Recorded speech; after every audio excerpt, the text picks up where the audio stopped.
Hello guys, today I'll tell you my experience in Singapore when I traveled to Singapore. I was kind of stranded in Singapore. The time I traveled to Singapore, I went with a few cash, especially if you're traveling to Singapore from Malaysia, because Singaporean dollar is usually 3 times bigger than Malaysian money. So if you're traveling from Malaysia to Singapore, it's usually 3 times triple expenses. So you have to keep a lot of cash with you. You can also change Malaysian ringgit in Singapore. So when I went, I didn't really take a lot of enough cash with me. So I kind of ran out of cash, and I was a bit stranded at the Universal Studio, because there are a lot of things you have to pay there. If you're visiting the Universal Studio, you have to pay for the general ticket, and then there are different divisions there, like the escape room or the roller coaster or some other things. You have to pay different ticket for that. Some of them are $70, $80, $100, different amounts inside the same Universal Studio. So when I went there, I had a little bit of fun. I went to just a few places. I didn't really go out much because I spent only 2 days there. So the major place I went to was the Universal Studio at Sentosa. And I spent a lot buying different tickets and spending a lot for a meal and different things, different fun activities. So by the time I was able to recognize how much was remaining in my pocket inside the Universal Studio, I found out that I had spent all the cash in my hand, and I needed more cash because I needed to do more activities inside the Sentosa, inside the Universal Studio. And then after that, I still have to take a taxi back to my hotel room. So, and taxi from the Sentosa back to Geleng, where I lodged, it was at that time it was about $25 to $30, but I had already gone $0 in my pocket. So I had to call my bank from Malaysia, and then I told them that because I tried to withdraw with my ATM from the ATM machine there in Singapore, and it rejected it. So I had to call my bank from Malaysia, and then I told them that I needed to make some withdrawal from Singapore, and I needed them to briefly activate my international withdrawal. So they asked me what country am I in. I told them Singapore. They asked me how much would I like to withdraw. I told them the limit, and then they asked me how long would I want them to activate it. I told them just activate it for 1 hour. I just needed just a few minutes to do the withdrawal. And so they helped me to activate it, so I was able to withdraw some cash, and then that was how I continued my activities, and then I was able to go back to my hotel. And the next day I traveled back.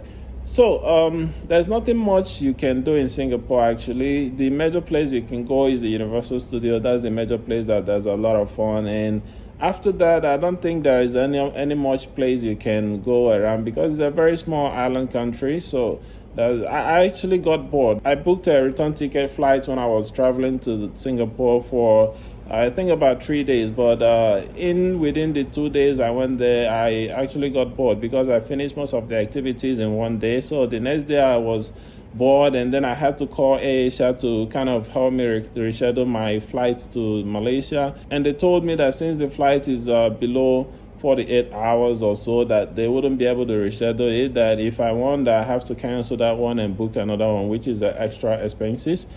So I enjoyed it. I stayed up to the 2 days or 3 days that I already booked, and then after that I had to check out. And then another thing that happened to me was usually when you lodge in a hotel, you have to check out before 12 p.m. So their usual time of check-in is usually by 2 p.m. and check-out is 12 p.m.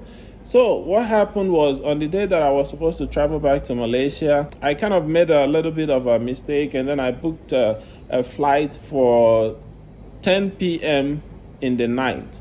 My flight from Singapore to Malaysia was 10 p.m. and then I had to check out from hotel around 12 p.m. Then I tried to call the receptionist at the hotel, and I told them that I would like to do some little bit of extension of time to stay there before I start moving out to the airport. So they told me that if I wanted to do some extension until 6 p.m. of that day, that it would be an added charge of about $100 Singaporean dollars. So, and then I calculated it, and I saw it was going to be an extra unintentional expenses for me. And then I decided not to do the extension. I decided to check out of the hotel before 12 p.m. And By 12 p.m. that I checked out of the hotel, I started moving towards the airport. So, which means that I went to the airport and I stayed about 10 hours in the Singapore airport.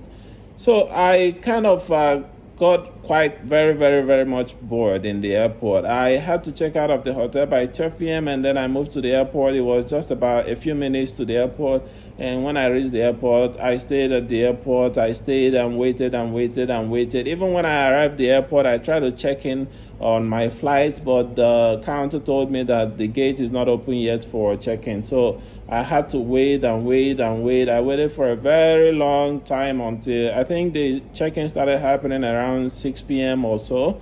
So I slept, I woke up, I went to get something to eat, and then after eating, I slept again. I woke up for 10 hours, I was at the airport. I kind of got bored and tired. I did a lot of things that you can do. And at that time, they didn't have this Terminal 4 that had a lot of activities and fun things that you can do. They didn't have that then. It was just until Terminal 2 or so. So it was quite boring. There are a few things that you could do there. There are not much of activities. It was just sleeping on the bench and waking up and eating and probably going to the toilet to pee and walking around the airport and taking pictures, and a few things quite actually you can do. So that was how I was able to survive 10 hours at the Singaporean Changi airport. And then by the time it was around, I think 6 p.m. or so, they started checking in. I had to check in. And when I checked in, I think I was one of the person to check in actually. So they didn't give a gate number to my boarding pass. They didn't write gate number on my boarding pass because I checked in very early. They haven't really confirmed the gates that the flight will be landing at. So, and after then, I waited again from 6 p.m., 7, 8, 9, until I was able to confirm the gate that would be boarded. I went to the boarding room around 8 or so, and then I waited until finally it was the time for us to board and take off. So that was how I survived staying 10 hours at Singapore airport. So my advice to you, if you're traveling to Singapore, especially if you're traveling from Malaysia to Singapore, make sure you activate your international ATM withdrawal. You can do it from your online banking, or you can call your bank to help you to do that, so that you wouldn't be stranded. Because usually if you bring a few cash with you, when you exchange it, it will be 3 times lower than what was in your hand in Singapore. And the expenses there is usually 3 times more than what you can spend here in Malaysia. If you're eating food, a plate of food of probably nasi goreng, you can spend about 10 ringgit here, but in Singapore, once you spend it in their money, it's usually, if you convert it, it's usually around 30 ringgit in Malaysian ringgit. So what you have to do is call your bank to help you to activate the international ATM withdrawal for the period of time you'll be staying there. Or you can do that by yourself through the online banking of your bank. And so it will be easier for you to spend easily if you anyhow run out of cash there. Thank you guys for watching, and I hope you subscribe to my YouTube channel, and I'll see you again. Bye-bye.